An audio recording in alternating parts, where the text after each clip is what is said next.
Hello, princesses, and welcome back to Not Fit for Print Beauty with me, Rebecca. Today we have a complexion product, which means, yes, air horns and confetti. Today we are going to look at the brand new Estee Lauder Futurist Skin Tint Serum Foundation. That's right. We are going to do a wear test. We're actually in the middle of a wear test right now.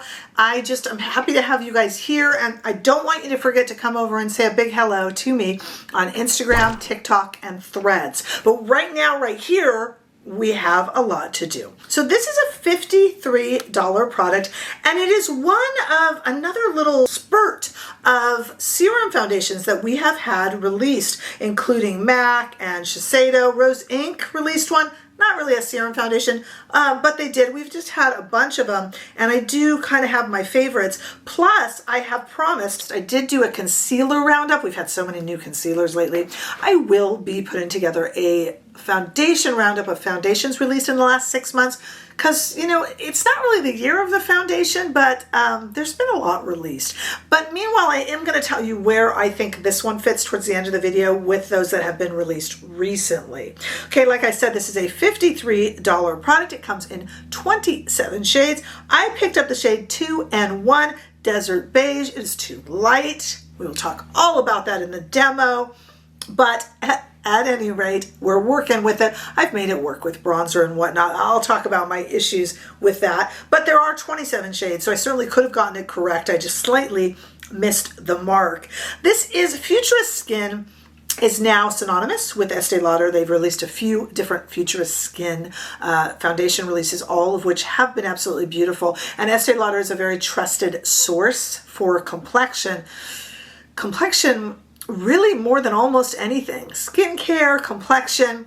Other than that, they don't get a ton of attention, especially in things like beauty YouTube and certainly not on TikTok.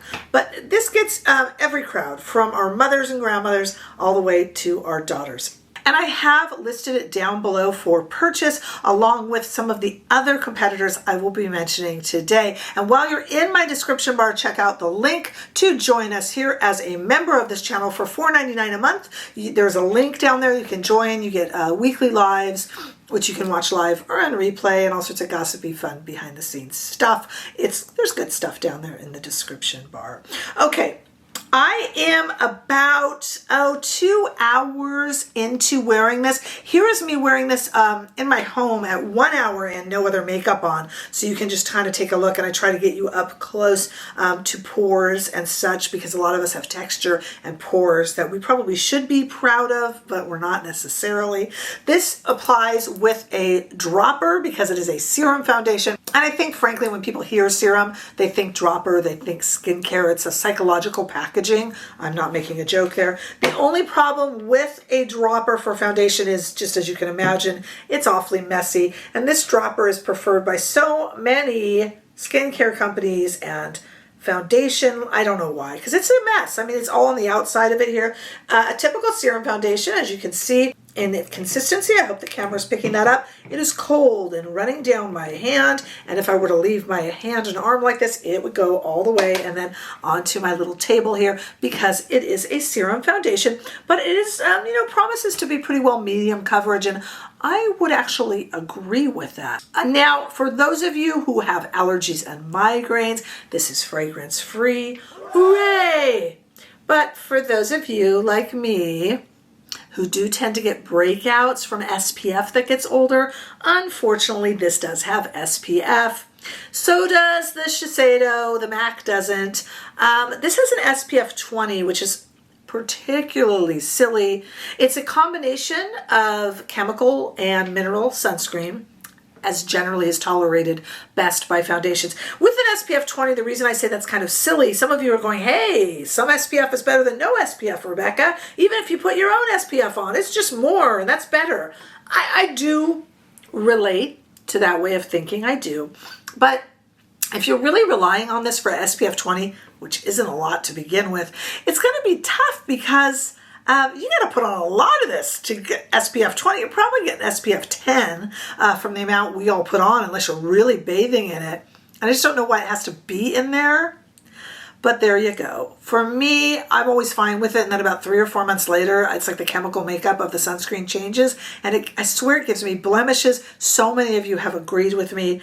If not, if it doesn't give you blemishes, then there you go. Why do they not just put mineral in? Mineral does tend to have a little bit of a flashback. I do prefer mineral, and I'm not on the red carpet much at all. So, you know, but anyway, they do like a combination that tends to work the best. I have been wearing this for 2 hours. I am going to let this go all day today. The makeup look that you're seeing here goes with my Nars video, which you've already seen because I'm filming a few different things today, so bear with me. But I have been wearing it for 2 hours, and I like it more than I did when I first put it on. You're going to see me in the demo in a moment, and I'm kind of like, meh, you know, but I'm liking it more as it settles in. Certainly liking the shade more as I doctored it up a little bit because for some reason I'm going way too light lately. And I do think as it wears so far 2 hours, I think it's actually sitting on the pores really nicely. What I want to do now is go to the demo. You can see me applying it. We'll talk about my weird shade choice recently. And then we're going to let it ride a lot longer for a much longer wear test with some more check-ins along the way. Do me a favor, have you subscribed to this channel? If you subscribed before, make sure you are still subscribed. That does happen. And if not, even if you're recommending my videos, if you could give it a click, it's certainly helpful and I appreciate it. All right, let's go to the demo and then the wear test. Stay right there. Okay, let's try this on. Now, I'm not going to ask how I did on a shade choice. I often ask that with a certain sort of confidence because I pretty much know it's right. I don't know, I need some sort of rights revoked here because the past 3 foundations I've purchased have all been too light by a shade or 2. They're all workable, withable, but they're too light. And I know this is too light. So this is 2N1 Desert Beige. Look, it's just too light. We'll make it work. And we're looking at the formula and how it lasts and if it's pretty and all that stuff. And there's a lot to be said. Look, in my defense, there's a lot to be said about a brightening shade and a lot to be said about exact shade and preferred shade. I've been working with these, but honestly, I don't know, some sort of my magic is off, you guys. I just keep buying shades that are too light. Either that or I got really tan this summer. That's a possibility. And I'm still buying, you know, with my own, I don't know, maybe. At any rate, I've got nothing on my face but some morning skincare. And as you know, when I do these reviews and when we really do a wear test, I make sure not to do any primer because there's so many different types of primer. And I might do a little bit of, I'm going to do a little bit in here in the dark pits of despair. I'll do a little bit of concealer, but I'm not going to conceal my whole face. I'm not going to do any sort of setting powder or setting spray because if there's a problem, I want to know what caused it. If it's settling into pores or lines, we need to know why. Okay, so let's do one side of the face now that we've gotten all that out of the way.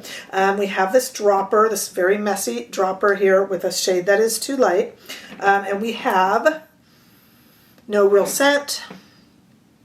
And as you see, like any other type of serum foundation, it is running down my hand. I'm going to put one very light shade, I know, on this side of my face. And let's try, as best I can, to just keep this to one side of the face so we can kind of see what it looks like. And then I'll show you the other side of the face. I just wish I had the right shade to show. Honestly, you guys, what is wrong with me lately? It's my staff. They are just my staff here. The shade choice portion of my staff that lives in the other half of the wing are just doing their job wrong. Okay, so we'll work with it, but yes, I mean, it's too light. Look at it compared. I mean, you know, actually it's not that bad compared to my neck. Maybe it really is that I'm buying for a me that existed before summer. You know, that actually might be it. Maybe I've been out in the sun more than I realize. It would be maybe an obvious conclusion.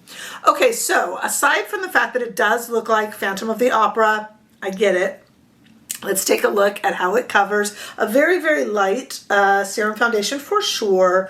I do see a little bit of pores, but you know, it's not bad. It's not bad. Let me make it silent and speed it up so you don't have to sit through it. And I'll do the other side of my face and maybe then we'll have a little bit more knowledge and we can make things look a little bit more even here, honestly.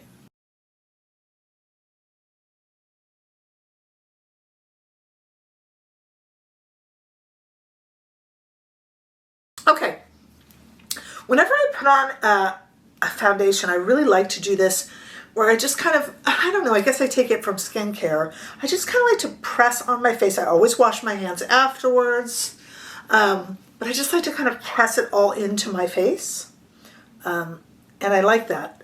I don't know, I feel like the warmth of the hand. So as you see, we're too light, but I'm gonna doctor it up with some bronzer and stuff. You know, we'll make it work, and it works for our purposes here, certainly, to test out the foundation. All right, let's take a look at it on the face. I think that's a nice medium, light medium to medium coverage, I would definitely say. Looks to be kind of dewy and a little bit like the Shiseido, but I prefer the Shiseido a little bit more so far, okay? I have also reviewed, and I haven't, this video is going to be released first because it's a bigger launch, but I also have, there's a new Tarte Serum Foundation, an Amazonian clay, that I have reviewed as well, but I don't know if it's really a contender with some of these new ones. So far, no, it's not the shade because I bought the Shiseido Too Light as well. So far, just on first glance, I just find the Shiseido a little more flattering, even Too Light on that one too. But this looks really nice so far. Basically, we just got to do a wear test on it. So again, a little bit of concealer, and that's it. Let's go ahead and let this ride for as long as we can with a few check-ins, and we will go ahead and see how it goes. Right there. Welcome back. It is bang on the nose 8 hours after I put this on. So this is a really good wear test, and this one benefited from the wear test. If I hadn't done the wear test, I would have had one opinion. This is why we do a wear test. Okay, first, 4 hours in, here I am outside. I wasn't as pleased with it then as I am now. So the real wear on this was important. Here, what I'm going to do in this 4-hour one, as you see, I'm walking around. I'm going into way too unflattering bright sunshine, and then all the way back into shade if you walk with me there and stay with that little video I'm inserting, to show you how it looks on the skin and the pores. And I also want to talk about this compared to especially the MAC and the Shiseido, which were the two other serum foundations that I literally pretty much just reviewed in the past few days. I'm not including Rose Ink. I felt that made my pores show, and I thought it was a natural finish, and I just thought it was unflattering. But you can ask me any questions about that below. Let's keep it to the serum foundations first. Okay, as this wore on, it got better. True to Estee Lauder form. I mean, they do know what they're doing. It's a multi-million-dollar company, right? Okay, so they know what they're doing. When I first applied this foundation this morning, I really felt it was showing way too much of my pores. And I felt it was just highlighting things I didn't want highlighted. And I even said in the demo, I already tell you I prefer the MAC and the Shiseido. This is an interesting one. This has gotten prettier as it has gone on. So let's take a look together. Okay, can I see my pores? Yeah, but it's blurring them better than it did when I first put it on. That happens with some foundations, you guys, and should be really characteristic of a serum foundation, that as it sits, the skincare ingredients and whatnot are helpful. Okay, so that's not abnormal. I have to smooth it a little bit here. I forgive that. I always have to do that. By the way, I have used no powder, no primer. I did say that. And all I have a little bit of the cheek stuff on because I was reviewing the Nars, but I tried to go easy there. I have reapplied some gloss over my lips. Now, I can see a little bit of my pores, but they're definitely blurred. I would say that this is, if MAC is the most dewy of the serum foundations that I've recently reviewed, I would say this is a little bit more on par with Shiseido, a little bit less dewiness, and probably the least dewy. And this one is going to be good for those of you who have long shifts that you're putting in and makeup that you need to ask a lot from as your day goes on. When I first put this on, I still love the MAC. I love that dewiness of the MAC. But if I really want to compare this to Shiseido, For the first 4 hours, I prefer the Shiseido. Right now, they're going to be, I might prefer this one. This one just like chills out with the skin and ends up looking really pretty. As it gets prettier and prettier and prettier each hour. And I've been running around. Not only have I been filming, I've been doing errands, I've been going here, I've been doing work things. It's been a very busy day, and this has really hung in there with me and gotten prettier. So my attitude about this started from, no, don't like it, to, I guess it's okay, to, wow, I really love this.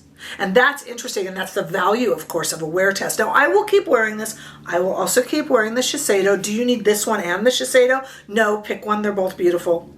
The MAC is a lot dewier. So I'm going to put this in the Shiseido more neck and neck. They're both beautiful, but this one looks like if you're going to have a really long day at work, this one is going to have your back a little bit more, I think. It's just not breaking down. It's just like it keeps getting stronger.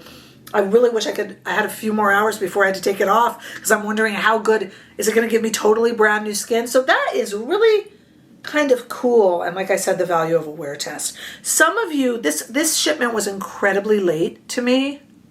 I don't know. I suffer from poor shipping lately. So some of you actually got this ahead of me and have been playing with it. Did you have the same experience? I'm really curious. And this is what you got to let me know. This is what makes us a community, right? So let me know that down below. Don't forget to like this video if you enjoyed it. I hope you did. And subscribe and share and all that good stuff. And I look forward to seeing all of you in the next video. Bye-bye.